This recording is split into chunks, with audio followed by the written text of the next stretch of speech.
lone minstrel of the moonlight hour, who charm'st the silent, listening plain.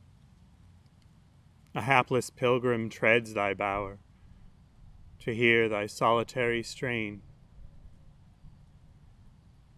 How soothing is the song of woe to me, whom love hath doomed to pine.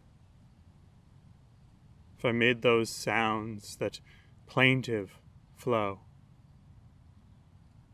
I hear my sorrows mix with thine.